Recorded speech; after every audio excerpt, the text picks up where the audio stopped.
뼈진이 왜 중요하냐? 가장 중요한 이유는 재활 기간이에요. 까치발도 마찬가지고 뼈진도 마찬가지고 우리가 약속된 시간에 이거를 끝내고 다른 일을 해야 되잖아요. 6개월 내에 완전하게 목발을 떼고 다닐 수 있도록 하기 위해서 재활을 열심히 하는 거예요. 그렇기 때문에 뼈진이 중요해요. 뼈진은 재활이다 라고 이제 보시면 됩니다. 안녕하십니까.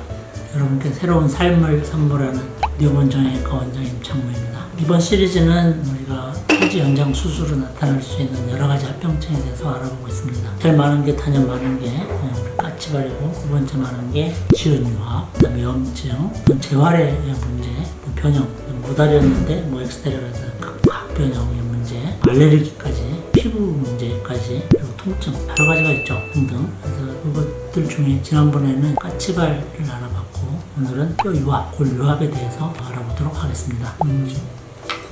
첫 번째로 골유합, 뼈진이란 무엇인가에 대해서 말씀을 드리는데요. 뼈진은 이제 모형이에요. 경골의 모형인데 이대로 연장을 합니다. 뼈를 키우죠. 그러면 이 사이에 새로운 뼈가 생기는데 이거를 뼈진이라고 합니다.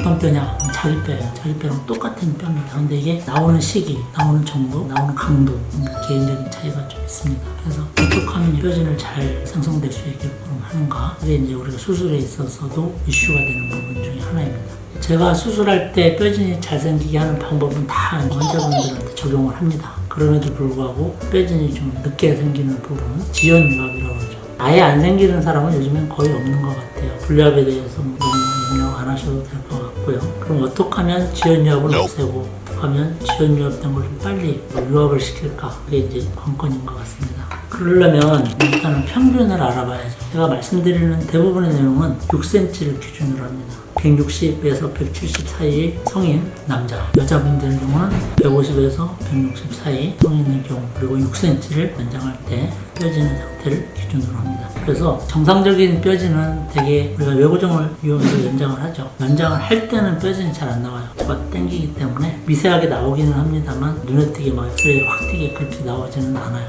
본격적으로 나오기 시작하는 거는 연장이 끝났을 때, 그 다음 그 3개월 동안 이제 본격적으로 많이 나오죠. 그런데 중요한 거는 연장 시기에 운동을 안 하면 미세한 뼈진이 생성이 안 되면 불유합으로 갈 수가 굉장히 높아요, 확률이. 그렇기 때문에 조금이라도 지속적으로 계속 나오게 하는 게 굉장히 중요합니다. 평균적인 뼈진 상태에 대해서 말씀드릴게요. 대개 3개월간 6cm를 연장을 하고 나면 그때를 이제 기준점으로 삼습니다. 그러면 엑스레이상 보이는 뼈진의 상태는 대개 5% 정도 이렇게 나오는데, 한 달이 지나면 대개 한 10 내지 15%, 외고정을 제거하고 2달이 지나면 20에서 30%, 외고정을 제거 후 3개월이 지나면 30에서 50% 이렇게 나와서 대개는 목발을 뗍니다. 그게 우리가 평균적으로 뼈가 생성되는 과정이고, 우리가 목표로 하는 스탠다드 기간입니다.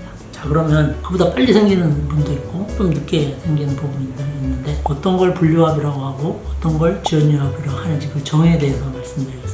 교과서마다 조금씩 달라요. 그리고 대개 분류합, 지연유합 하면 제일 많이 쓰이는 데가 이제 골절 환자거든요. 우리는 이제 골절이 아니지 않습니까? 우리만의 어떤 기준을 가지고 환자를 보고 있습니다. 일단은 분류합이라는 거는 뼈가 조금씩 생기는 거는 분류합이 아닙니다. 1년이 지나고 2년이 지나고 조금씩 생기는 경우는 생성을 하고 있으니까 그건 지연유합이죠. 근데 쭉 뼈가 생기다가 어느 날 딱 멈추는 경우가 있어요.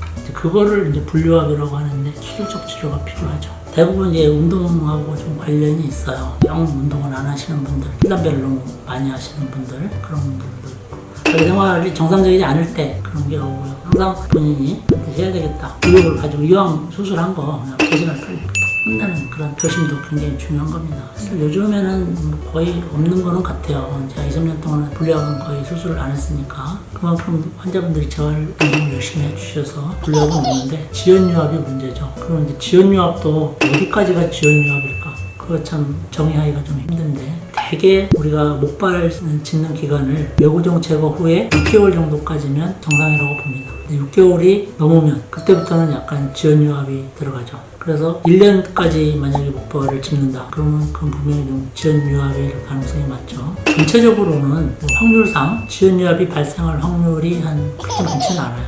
5% 내외인데, 환자분이 처음에 계획했던 기간보다 재활 기간이 길어지니까 그게 문제가 되는 거예요. 간혹 이제 뼈지는 느린데 컨디션이 너무 좋아서 목발을 빨리 떼고 병원에 오시는 분이 있는데, 뼈진 엑스레이 찍어보면 목발 뗄 정도는 아닌데 자꾸 목발 떼고 다니는 분이 계세요. 그런 분은 이제 어떤 리스크를 안고 다니시는 거예요. 어떤 리스크냐면 내구정이 부러져요. 내구정이 1년에 한두 명씩 꼭 있습니다. 그게 내구정이 부러지는데 뼈진이 잘 안 생긴 상태에서 체중 부하를 하게 되면 이 내구정이 버티는 게 좀 힘들어요. 그래서 그 힘이 조금씩 아주 이게 스트레스 골절이라고 하는데 아주 조금씩 생기면서 얘가 좀 파열이 되는 거예요. 주변에 단단한 뼈가 도와주면 이게 없는데 얘 혼자만 버티려면 그게 안 되는 거예요. 그렇기 때문에 프리사이즈보다 좀 더 강한 게 스트라이더 나온다고 하기는 하는데 스트라이더가 아니라 다이아몬드를 해놔도 뼈진이 안 생긴 상태에서 디디게 되면 문제가 되는 거예요. 인체가 그렇게 되어 있어요. 늘어난 데는 뼈로 받쳐야지 다른 걸로 대체를 할 수는 없어요. 현대의학상. 그래서 목발 떼는 거는 반드시 제가 엑스레이 보고 자 이제 당신은 떼셔도 됩니다 라고 할 때 그때 떼는 거예요. 그 전에 떼면 좀 곤란할 때가 좀 있습니다. 제가 이제 한 40% 50% 차서 그러니까 목발을 떼세요 라고 이제 말씀을 드렸는데 저는 더 할래요. 불안해요. 나쁜 건 아니에요. 해가 되고 그런 부분은 아닌데 뭔가 본인이 불안하다고 느끼는 거는 뭔가 문제가 있는 거거든요. 뼈지는 다 찼는데 근력이 너무 약하거나 아니면 균형 감각이 아직 회복이 안 됐거나 그런 사람들은 본인이 더 불안하다고 생각하면 그걸 한두 달 더 하셔도 무방합니다. 근데 자꾸 떼는 연습을 해야 돼요. 제가 이제 떼세요 하면은 일주일 간격으로 자꾸 조금씩 떼는 연습을 하시면 한 일주일이면 돼요. 목발 떼는 연습은 한 40% 정도만 차면 아까 말씀드린 것처럼 체중을 버틸 수가 있거든요. 뼈진 40% 플러스 내고정 60%라고 보시면 돼요. 그러면 정상이랑 거의 비슷해요. 강도가. 그렇기 때문에 나머지 차는 거는 사실 시간이 좀 걸려도 상관없어요. 왜냐면 자유롭게 다니니까 목발 없이 그 이후에는 사실 크게 신경 쓸 필요 없어요. 운동량이 늘잖아요. 목발 없이 다니면 대부분의 사람들은 운동량이 늘어요. 운동량이 늘면서 뼈진이 자연적으로 더 차요. 그리고 뛰면 더 잘 차고 그런 원리예요. 물론 저는 숨쉬기 운동밖에 안 해요. 그런 환자분들을 제외하면 대부분은 정상적으로 뼈진이 다 잘 찹니다. 분류압은 거의 없으니까 나중에 얘기하기로 하고 지연유압의 치료는 어떻게 하는 걸까요? 뼈가 잘 안 생긴다. 그러면 정답은 운동이에요. 제가 이제 이걸 설명드릴 때 풀사이즈에 대해서 이제 비교를 많이 설명을 드리는데 풀사이즈는 수술 후에 목발을 안 하고 휠체어를 타잖아요. 그래서 웨이트 베어링, 체중 부하를 못해요. 풀사이즈는. 그 상태에서 운동을 하더라도 체중 부하만큼의 효과가 없어요. 뼈진 나오는 데는. 프리사이즈 자체가 재활 측면에서 보면 그러니까 완전히 보통이죠. 굉장히 수술은 조금 편하고 늘리는 것도 좀 편한데 재활 측면에서는 너무 좀 많이 되니까 다시 한번 생각을 해보셔야 돼요. 제가 이제 프리사이즈에 대해서는 전에 한번 좀 심도 있게 강의를 한 적이 있어요. 그거 찾아서 한번 보시면 좋을 것 같습니다. 가장 중요한 게 체중 부하거든요. 체중 부하를 어떻게 효율적으로 하느냐. 자, 연장을 하고 나서 걷는 것도 좀 부자연스럽고 까치발도 있고 그런 상태에서 웨이트 같은 운동을 하기는 거의 불가능하죠. 그렇죠? 그럼 우리가 가장 효율적으로 할 수 있는 게 뭐냐면 걷는 거예요. 걸으면서 체중 부하는 걷는 게 이 연장 부분에 미세한 자극을 이렇게 줘요. 아주 미세한 눈에 안 보이는 마이크로 단위의 미세한 자극을 줘서 여기 자꾸 이제 우리가 가지고 있는 호메오스테시스 항상성 뼈질을 자꾸 만드는 힘을 여기다 주는 거라고 보시면 됩니다. 가장 효율적인 게 걷는 거예요.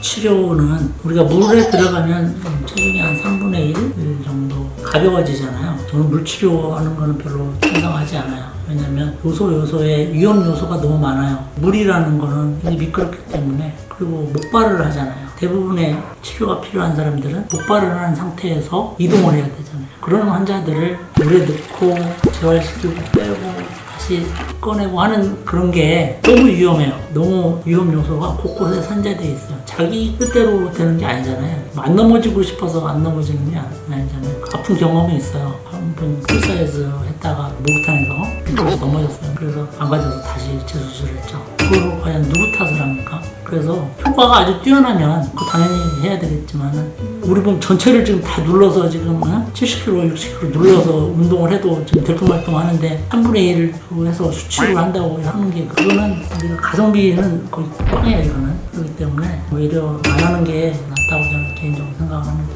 그 시간 있으면 차라리 걷고 운동하고 스트레칭하고 훨씬 좋아요. 엊그제 환자분이 한 번 외래 왔는데 이분이 시험 공부하는 친구인데 연장을 하고 나서 끝나고 재활을 해야 되는데 코로나 때문에 지금 3개월 후로 미뤄졌대요. 시험이. 그러니까 3개월 동안에 지금 재활을 제대로 못한 거예요. 공부하느라고. 뼈진이 현저하게 늦어요, 지금 현재. 그런 환자들 많아요, 그런 얘가. 그리고 이제 평소에 여자분들, 평소에 운동 많이 하세요. 그럼 저는 숨쉬기 운동밖에 안 해요. 그런 여자분들 지연유압의 가능성이 있어요. 그래서 일단은 하루에 2시간 이상씩은 걸어줘야만이 어느 정도 뼈진 형성이 된다는 거. 그거 굉장히 명심하셔야 됩니다. 그 정도만 해주면 크게 문제가 없어요. 그래서 항상 제가 강조하는 게 스트레칭 2시간, 걷기 2시간. 그걸 굉장히 강조드리고 있어요. 자, 수술 전에 뼈진이 잘 나올까요? 아니면 잘 안 나올까? 예측이 가능합니까? 라는 질문을 하시는 분인데 예측은 힘들어요. 근데 이제 객관적으로 우리가 예측할 수 있는 게 일단 가장 중요한 팩터가 나이입니다. 나이가 젊으면 뼈진이 잘 생겨요. 특히 성장판이 다친 이후에 수술하는 친구들은 거의 뭐 제가 이제 폭풍 뼈진이라는 말을 많이 붙이는데 폭풍 뼈진처럼 올 때마다 막 생겨요. 그래서 나이가 가장 중요한 팩터고요. 그렇다고 나이가 많으면 뭐 뼈진이 안 나오느냐 그거는 아니에요. 그 다음에는 재활이에요. 재활이기 때문에 운동을 얼마나 열심히 하느냐에 따라서 뼈진이 잘 나오고 안 나와요. 나이가 젊다고 해서 또 운동 안 하면 뼈진 안 나옵니다. 나이가 많음에도 불구하고 운동 열심히 하면 젊은 사람보다 훨씬 뼈진이 잘 나와요. 제가 이렇게 정확하게 뼈진을 말씀드리는데 뼈진이 왜 중요하냐? 가장 중요한 이유는 재활 기간이에요. 까치발도 마찬가지고 뼈진도 마찬가지고 우리 약속된 시간에 이거를 끝내고 다른 일을 해야 되잖아요. 우리 본연의 자기의 일을 해야 되잖아요. 그러려면 재활기간이 느슨해지면 안 되잖아요. 6개월 내에 완전하게 목발을 떼고 다닐 수 있도록 하기 위해서 재활을 열심히 하는 거예요. 그 중 하나 팩터가 뼈진이거든요. 뼈진이 안 나오면 목발을 해야 돼요. 그럼 이제 재활이 늦어지는 거죠. 우리가 목발을 하고 안 하고는 크잖아요. 일을 함에 있어서. 그렇기 때문에 뼈진이 중요해요.